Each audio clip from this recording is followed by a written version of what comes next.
The Premier League is the most popular sporting league in the entire world, reaching 643 million screens worldwide, and each of these teams have their own strong fan bases. What club do you support? I support Chelsea. I support Brentford FC. Man United. Queen's Park Rangers. I'm a Crystal Palace fan. Brentford. Man United. West Ham United. Arsenal. United. Tottenham Hotspur. Brentford. Man United. Arsenal. Man City. You support the Bees, always have done. Arsenal. Manchester United. I support West Ham. Bayern Munich. But football wasn't always this popular. Modern football originated from England in the 1860s and has since taken the world by storm. Most importantly, it unites people of different backgrounds, from the Great Christmas Truce between the British and German soldiers in 1914, to supporting local club teams, to the international stage of the World Cup.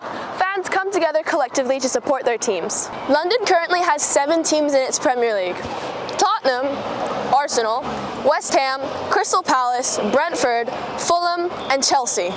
And they're all followed and supported internationally. With the rise of the Premier League came the need for more players. This meant clubs started looking outside of just the United Kingdom. Today, more than 66.4% of the league is made up of international players. Within clubs in London alone, 125 out of 179 rostered players are international. What does that mean? Well, that means that a good chunk of the Premier League viewership comes from international fans. How many? Well, the Premier League noted in the 2023-2024 Premier League season that they had a total viewership of 1.8 billion. That means 189 different countries watch the Premier League on their screens. However, the safety given by being behind a screen often gives a person way too much power. While some people can say their opinions in a civilized manner,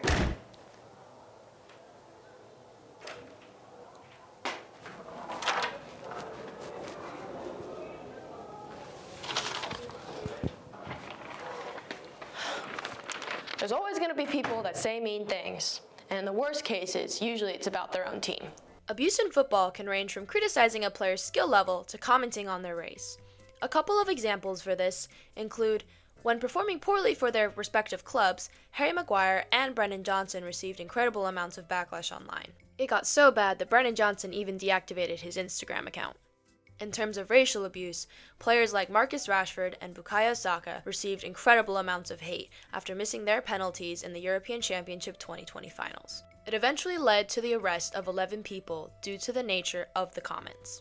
Because of this, we went out on the street and asked fans how they felt when the boys missed their penalties. I felt sad for him, to be fair. I felt sad for him. Oh, it was heart-wrenching, you know. It was sad to see a fellow brother miss on such a large platform, you know. Yeah, geez, it's rough, eh? It's very, very tough.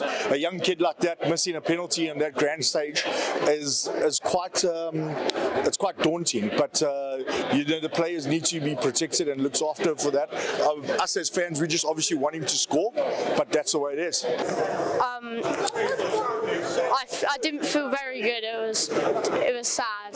Well, obviously I was upset, but that's football. Do you know what I mean? Things like that happen. I've watched many penalty shootouts that haven't gone the way that I want them to.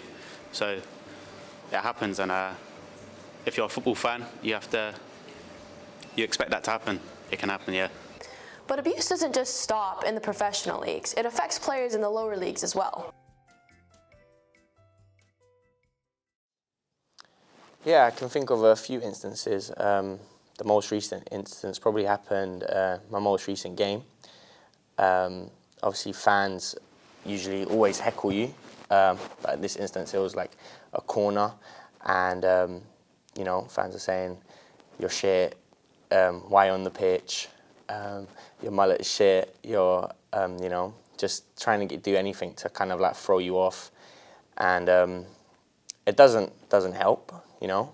But you try it as an athlete. You got to kind of put it out of your head. My name's Misha Jamali and I play for #United. Yeah, the abuse has also transferred online. Certainly the club I play for, #United, obviously we have a big online presence.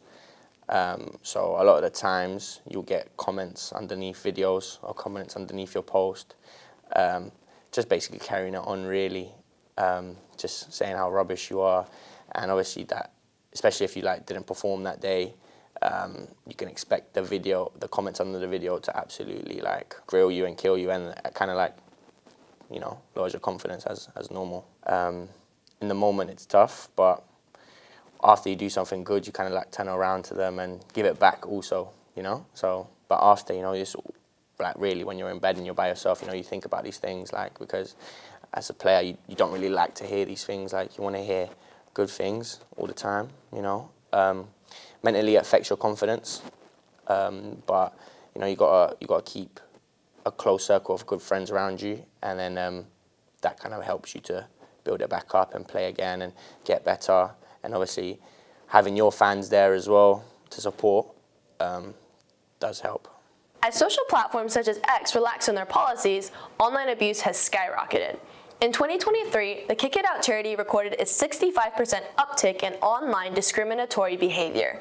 We asked fans how they think we can combat this. You need to be accountable. If you're signing up to social media, you need to identify exactly who you are and it all be linked, so everyone like linked, so the police know who you are and everything, so it's just not done properly, is it, at the moment? And especially like under 16s, because a lot of the abuse actually comes from kids who don't really know what they're doing. Well, I think it's as simple as humanising them. I think because of the large profiles, we forget that they also are vulnerable beings. So simply sympathising with them in the sense that they are humans and that they do undergo struggles as well can take you that far. Bring up the children properly. I don't know, that's about it. Yeah, it's the responsibility of the parents, not of the school, not of the football club. It has to be parents. Yeah. Sort of moderate things a bit more, have some sort of maybe filtered through sort of systems that check for racism and sort of negative comments towards people. That's a tough one, but I think first of all you need to screenshot it, get your evidence. You can report it, send it into you know, the platform, get them blocked, and then seek professional help to stop it. Social media isn't going to go away anytime soon. Since the dawn of the internet, people have found ways to share their opinion via online platforms such as Reddit and Twitter. But the user bases are changing with the times, and so should we. We should find ways to protect our players and uplift them instead of tearing them down. Some of the ways we can do that is by supporting charities such as Kick It Out. Using their site, we can take a personal stand and report online abuse and advocate for stricter online policies that may discourage fans from tearing the players down. At the end of the day, there's always going to be trolls. But what matters most is that we come together and play the beautiful game of football.